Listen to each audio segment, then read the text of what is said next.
Dag Hammarskjöld, that former UN Secretary General, puts it so beautifully. God does not die, he says, the day we deny his existence, but we die on the day that our lives cease to be illumined by the radiance of a wonder which we can never describe, which is quite beyond us. We die the day our lives cease to be illumined by that radiance, that wonder. And we don't have to quarrel about a word, because God is only a word, is it not? God is only a concept. One never quarrels about reality. We only quarrel about opinions, about concepts, about judgments. Don't seek for truth, only drop your concepts, drop your opinions, drop your prejudices, drop your judgments, and you will see. You know, that was philosophy. That was metaphysics. How did you like it? Not bad, huh? Well, I think that will be the toughest session of all the ones we've had. Thought I'd bring you this little quote of St. Thomas. How about giving it to you in Latin for Quia de Deo scire non possumus quid sit, sed quid non sit, non possumus considerare de Deo quomodo sit, sed quomodo non sit. This is the introduction to his whole Summa Theologica. Since we do not know what God is, but what God is not, we cannot tell you God's way of being, but rather the way he is not.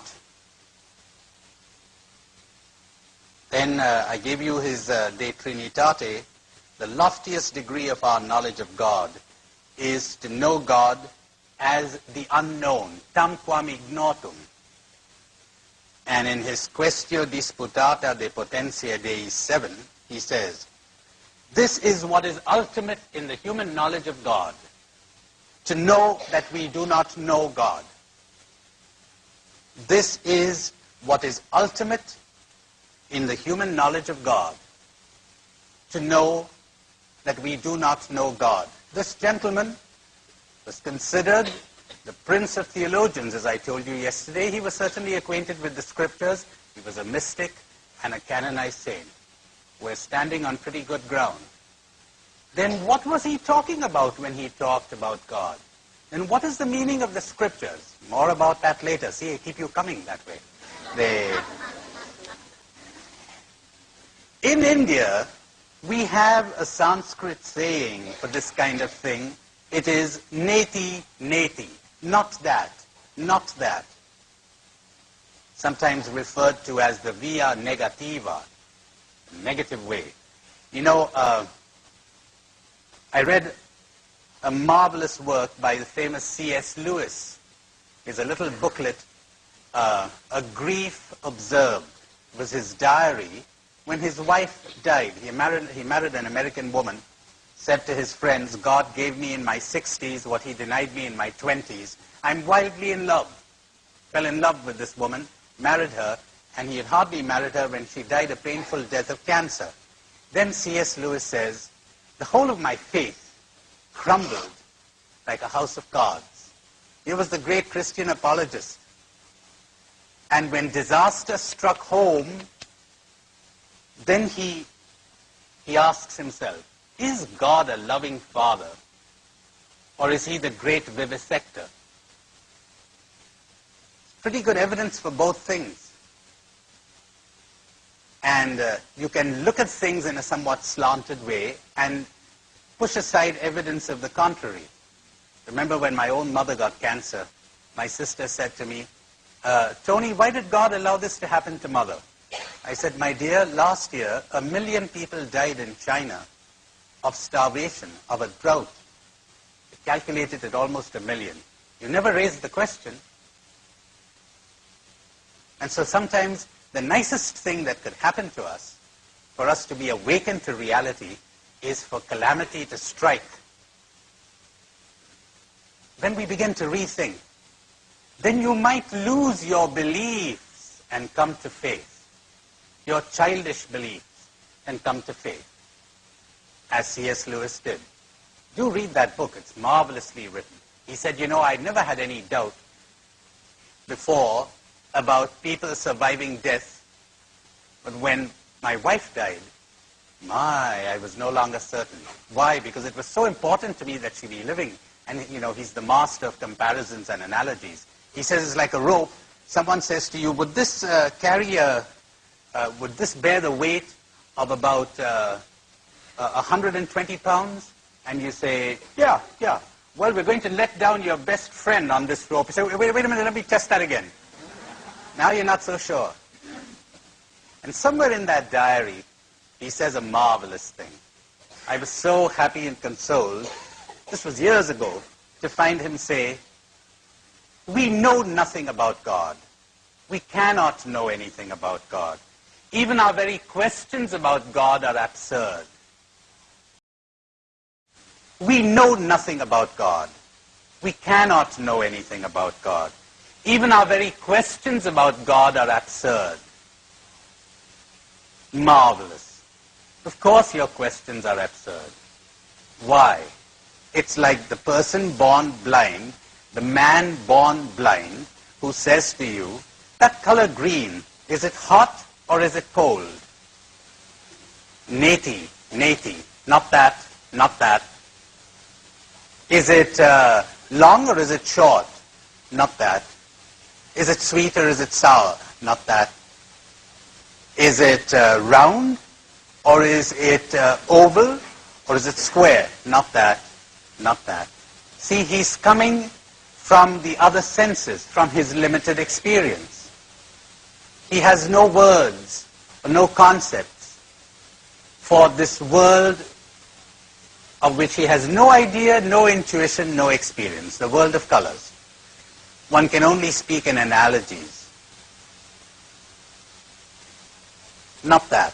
No matter what he asks, it isn't that. Your wording is wrong. Your question is absurd. So, C.S. Lewis says something like this. I'm not quite sure I've got the exact words, but it's something like this. It's like asking, how many minutes are there in the color yellow? And everybody's taking it very seriously and discussing it and fighting about it.